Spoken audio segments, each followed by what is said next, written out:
Welcome to Beyond the Bandaids. This is the first podcast that we're doing for Project PACT. PACT means police and community together.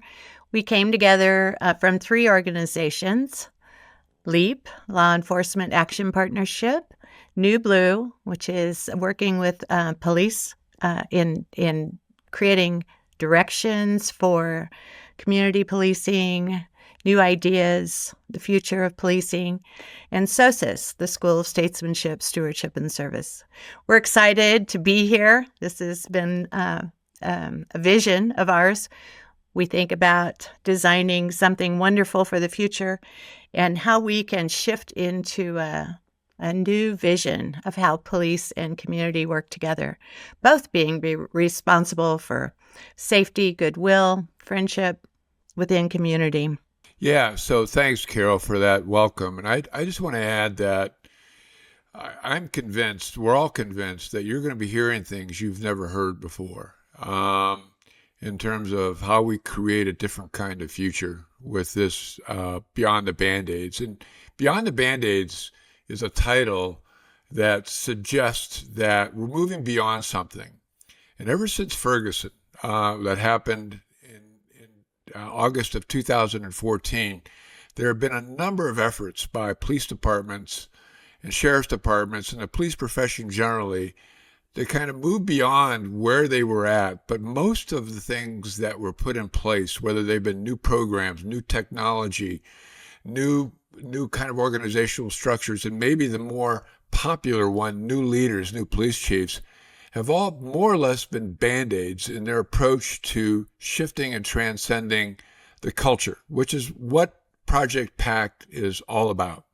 We want to help police departments figure out how they can really, in a very in-depth way, shift and change the culture. And that's going to take more than the Band-Aid. And so since August of 2014, we've had a number of high-profile incidences or catastrophes in policing. And much of the banter you hear is we have to change our culture in policing. Well, that's what Project PACT is about, and we are moving beyond the Band-Aids. And so this series of podcasts you're going to hear over time are going to give you some real-life, practical, experiential ideas and practices about what that looks like in terms of how we move beyond the Band-Aids. And so we're excited about this. And we're anxious to hear your feedback along the way. And we also realize that these are complex topics. They're not necessarily always easy to talk through, but we are welcoming the hard questions. And we want this to be conversational. And we want to hear from our audience about what they think and what they're feeling. And we want to really dive in a deep and meaningful way.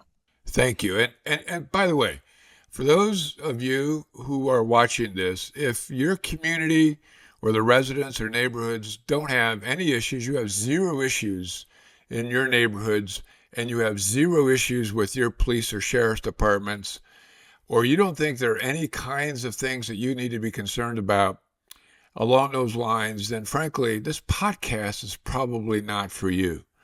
But on the other hand, our sense is, there's 19,400 communities in this country.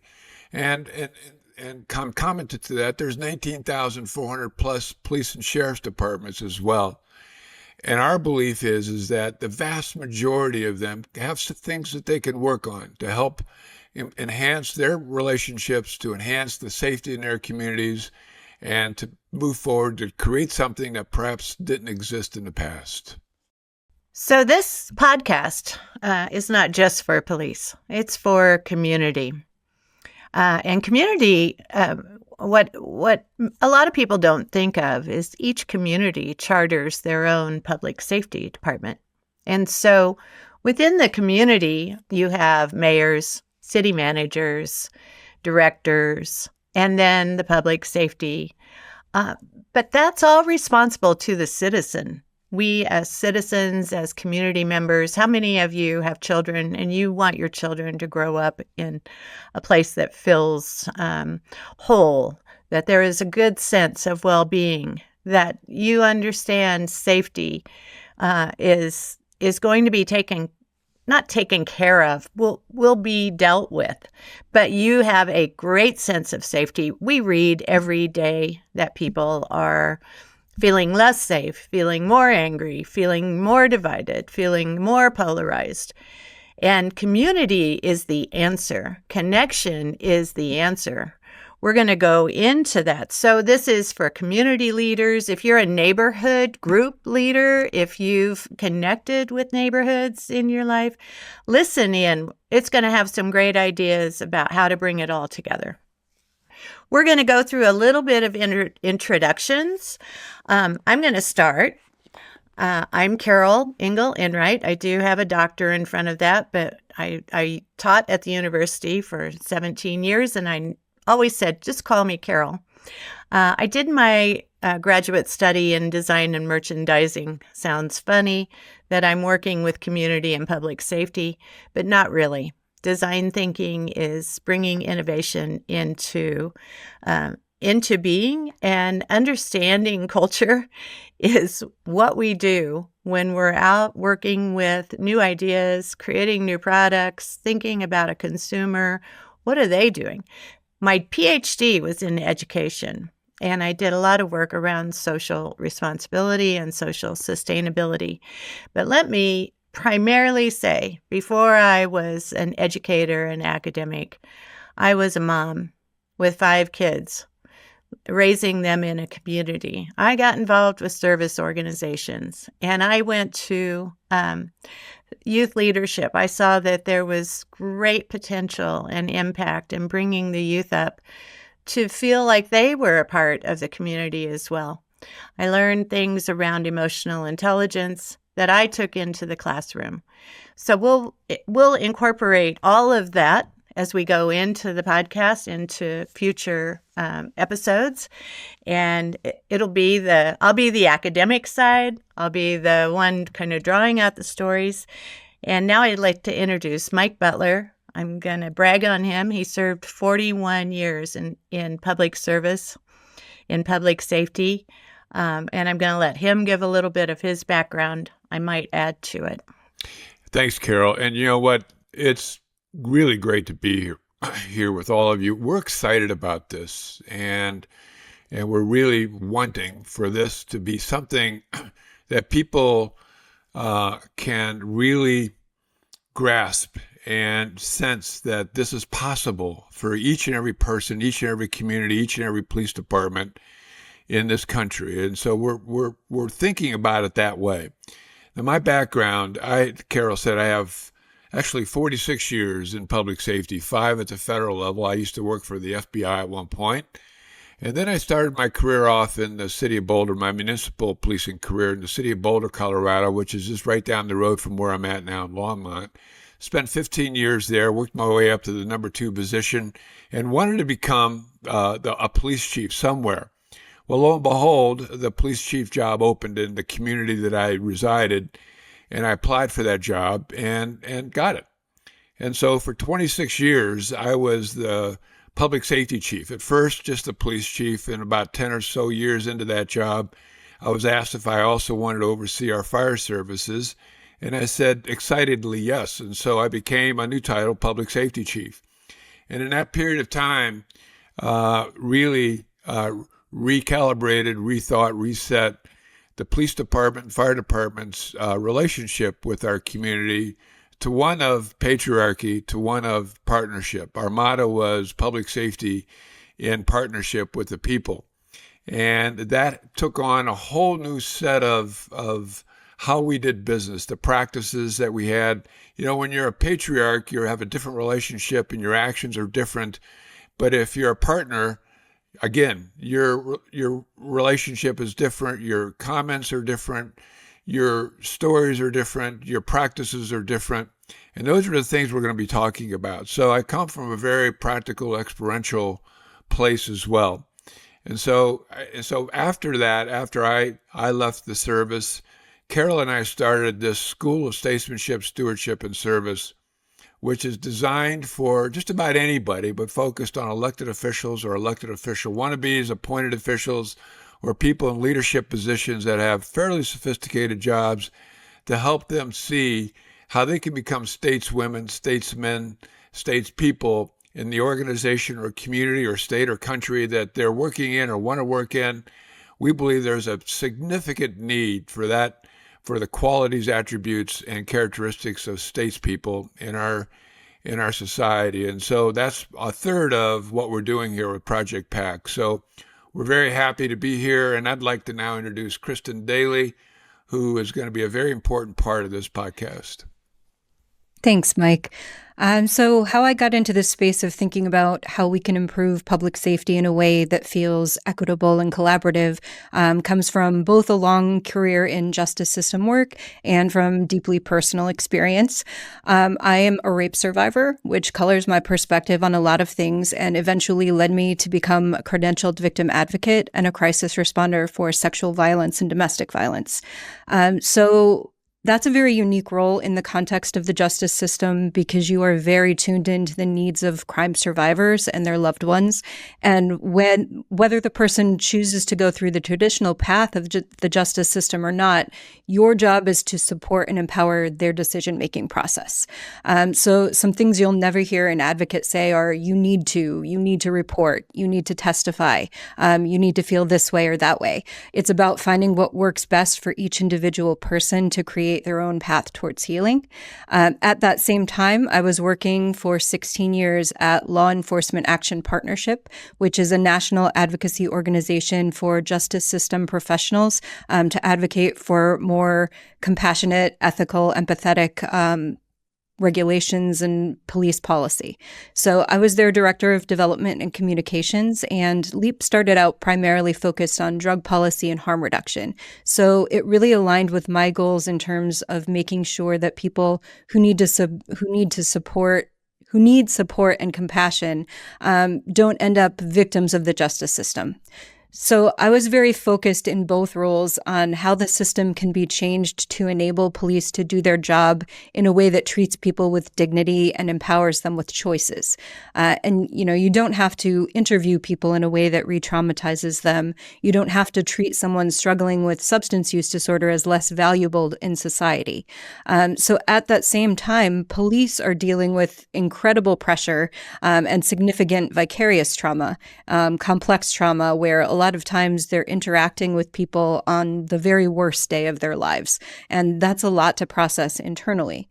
So I would say for me, the first and most critical step in thinking about how we make public safety a shared responsibility is having compassion for each other and understanding that everyone is dealing with their own traumas and doing the best that they can. And then coming back around after 16 years on LEAP staff, I was presented with an amazing opportunity to become executive director of this new organization called New Blue, which was founded by a former police officer and a current police officer. I met them through a program at MIT about reimagining policing and reducing the footprint of policing. And the three of us just sort of very much aligned on what we believed policing could be and should be. And I joined their board as a volunteer. And then as they were looking to hire their founding executive director, they asked me if I would be interested, and I jumped at the chance. And I think we'll get a little bit into what New Blue does and what LEAP does a bit later on. But I was also lucky enough to stay involved in LEAP, joining the board of directors, where I'm currently serving alongside Mike. I've also been very fortunate to serve on the Peace Corps Sexual Assault Advisory Council, which is a group of national experts in sexual violence prevention and response. And I served as the chair of the council in 2023 and founded my own training and consulting business around victim survivor advocacy best practices. And that's a little bit about my background. Beautiful. Thanks, Kristin. And I want to also, Kristin pointed out that I'm also a member of the Law Enforcement Action Partnership Board, been so for 3 years. Also on the board of the International Institute of Restorative Practices. And I know Carol has some other things in her background as well. Also a father of 5 daughters, and there's a little experience there as well. And so, Carol, I think you have some more things in your background too that perhaps you didn't mention, but all three of us come from a perspective of wanting to help communities and their police departments find a different path. Well, right, and we have these three ongoing organizations that are moving in the same direction. It's a beautiful combination that they brought together to allow us to put Project PACT together to do this podcast. We'll be bringing the school statesmanship training program onto the site, and then doing direct advisory collaborative services with police departments. So, if you're out there and you're a community member and you feel very distant or separated from what's happening in your public safety, or even if you are just, I'd love to get my neighborhood together, but I have no idea how to start. Mike has a lot of practical experience. I will say I live in the community that he was a chief of for 26 years, and I watched the restorative practice take place in our community. I saw what happened when domestic violence started to take off and initiatives came around that connected the community with people who were experiencing, domestic abuse is one that people don't speak out about. But they put an initiative in place, and he had great ideas, but he didn't do it on his own. What's really important for this podcast is that people work together to create ideas, to come up with a vision, and then to use the concept of social capital. Now, my research is all around the social capital, what has happened in society where people did not bring shared knowledge, shared collaboration together. I happened to do it within industry and how people were trying to manufacture and get supplies together. That's my background on my PhD and my National Science Foundation work. But Mike has watched it happen within community, where they invited in community. I'd love for you to talk about that, Mike, a little bit more. I just want to say that the Mental Health Association in the state of Colorado, recognized him as Man of the Year because he knew that it's not a matter of intentional criminals. Sometimes it's a matter of what is happening within life that creates some of the issues that we all deal with. Can you talk about that, Mike? Yeah, absolutely. And thanks for that. Carol. From the very beginning, public safety in partnership with the people takes into account that safety is in our own hands, and that safety is a big part of what we all want to accomplish in our community. And every community in this country has its own uniqueness in terms of its own woundedness. It has its own social and health issues. They're singular, but they're also similar across the country, and we're going to be addressing it that way as well in terms of what that looks like. But the idea was that, for instance, with mental health, we knew that while we had a number of mental health addiction or mental health treatment service providers and others who focused on mental health, that the mental health issue was much, much bigger than perhaps the services they could provide. And so the idea was how can we surface activate, coordinate what we call social capital? The social capital are the gifts, the talents, the resources, the expertise, the skills of various people, individuals in a community, regular citizens and residents within a city. How could we pull that together in a way where we're trying to accomplish this whole that's greater than the sum of the parts to address mental health? Now, oftentimes what I'll say is the issue, the resources and services are this big. The issue is as big as the room I'm in. And so how do you fill that gap? And so part of how we filled that gap was making the invitation to people in this community to be part of that process. We didn't want to monopolize and come from the perspective in government and public safety and say, you'll be better because we know better. And we're the trained experts, and no one else in this community can really be part of that. There's a lot of that goes on right now, and we'll talk more about that. So we expanded the opportunity for people to want to be engaged, who wanted to be engaged. And so we made simple invitations, knowing people had gifts, they wanted to offer those gifts. Perhaps they just didn't know how. And so we coordinated a lot of that effort to surface activate and coordinate the efforts for us to kind of respond to mental health. You can also put addiction in there. You can also put homelessness. Carol, someone else mentioned domestic violence. Those are all social and health issues that we dealt with as a community, not just in public safety or the nonprofits or the experts or service providers.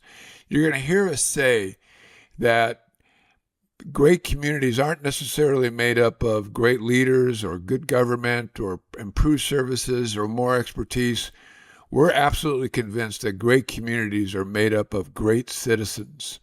And so we believe that our police departments, our public safety departments can play a significant role in bringing community members and residents into the mix in terms of trying to heal the woundedness that's in our communities, trying to get beyond the kind of the old model approaches of how we deal with social and health issues. And so you're going to be hearing quite a bit about what that looks like. And we're going to want your questions and we're going to want your ideas as well in terms of how as we move forward. So that's how we ended up working with everything. We also are going to encourage police departments to not necessarily stay so unilaterally connected with our criminal justice system. We know that there has to be a relationship there. We get that because there is the enforcement role police have to play. But we're going to ask our police departments, in fact, we're going to strongly encourage our police departments to kind of think of different alternatives and options to the criminal justice system and rather be so unilaterally hooked to or linked to the hip of the criminal justice system. We're going to ask our police departments to consider being more connected to the heart of their communities and what that might look like for you. That could be a scary proposition for a lot of police departments in terms of what that might look like, but I can assure you that it's doable. And in fact, you'll be much more effective. And we'll bring in some data and information to suggest that effectiveness is very realizable as we move forward. So you're not going to want to miss a single episode. And we want you to go to projectpact.org and sign up. You'll get newsletter. You can also get a downloadable booklet called Safety in Our Hands. It's written by Mike Butler and Peter Block. Peter Block is an author of about 20 organizational development books, wonderful ideas on stewardship, this concept of partnership. I want to go back to the Beyond the Bandaids. I have little grandkids at 3 and 4 years old. You know, when someone gets hurt, they come running in, Mommy, I need a Band-Aid. That's going to fix the boo-boo. Well, we've done that in society. We've covered over things with programs and, just apply this. But we've never gotten to the heart of the matter of how community can itself work together with the people responsible for the safety in each community. And I really strongly distinguish each community. It took me a while to understand it as I came into working with these two wonderful leaders. And Kristin will bring on some of her officers that are working on particular projects to tell their story, beautiful stories. Mike will have some of his authors that he works with in writing about community and neighborhood social capital. And the focus will be, each week we'll have a different focus. So watch for the focus as we put that on. If you have an idea, if you have a concern, if you have an issue within your community, please email us, and we will look to see how we can incorporate that. We're also open to questions, and we'll answer back on your podcast reviews. And Kristin, one last word around today and the introduction?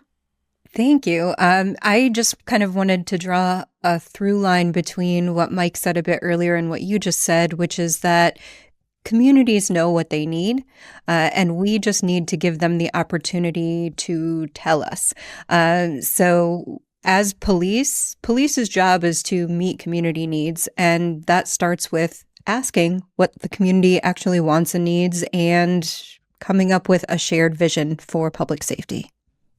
Very good. Very good. I couldn't agree more with what Kristin just said. It's amazing when you create that space for people in the community to engage, to what level they will engage. A lot of people in government might think that community engagement can be very, very messy and unmanageable, if you will. Well, we're here to say that the community can also create something that unilaterally a police department can never create. And I like the idea of what Kristin just said in terms of asking what their needs are, what they believe they can offer to create a different future. And so very real and very encouraging. And from the citizen's role, one of our big primary objectives in School of Statesmanship is to look at life, look at society, look at community through the lens of goodness. What is working well? Very good. We will focus on that in these podcasts. So often citizens show up at city council meetings and complain about everything that's broken. Well, Mike will tell you, I'll let you say it yourself, as a chief, what did you find about the goodness in the community? Well, the goodness prevails. And by the way, I'm glad Carol brought that up, because that will be the main approach Project PACT uses as we move forward. It's easy to see people, organizations, and communities as problems to be solved, and to see them through the lens of their deficiencies, and to try to find out, here's what's wrong, here's what needs to be improved, here are the problems that need to be fixed. That's the old model, folks. The new model that we're going to be strongly suggesting and encouraging is to take a look at what's working well. What do we want to see more of? What can be expanded? What goodness resides within either the person, the organization, or the community that we want to see more of? And come at it from that perspective, not the perspective of, again, seeing people, community, organizations as problems to be solved, but seeing them as possibilities. And again, that takes on a whole new kind of conversation, a whole new set of actions. It's a new model. It's a model that I've worked with for decades that works. And by the way, as parents, if you think about it, you're going to see that that's how you respond. I mean, you want to see what's good in your child. Let's say you walked into a parent-teacher conference and the teacher said, your child is a problem to be solved. What kind of response is that going to be versus you walk into the parent-teacher conference and the teacher says, your child is full of possibilities. Entirely two different conversations, two different energies, different emotions, and a different path in terms of how things move forward. It doesn't mean that you can't also look at the problems, but you're looking at it through the context of what are the possibilities. And so it's an entirely different approach that I think you're going to be excited about. And hang in there, be patient with us as we explain this, because there's going to be quite a bit of information along those lines. And I think each and every person that's watching this podcast would like to think that deep down, they're a good person. Deep down, their children are good people. Deep down, their friends are good people.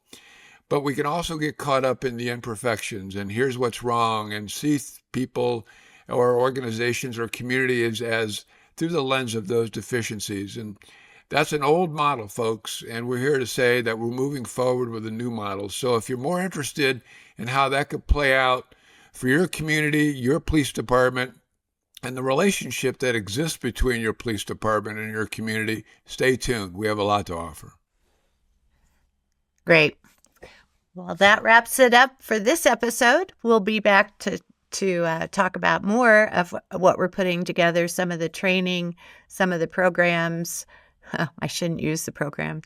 Some of the opportunities and the possibilities that that you have both as community and as police officers and directors and executives.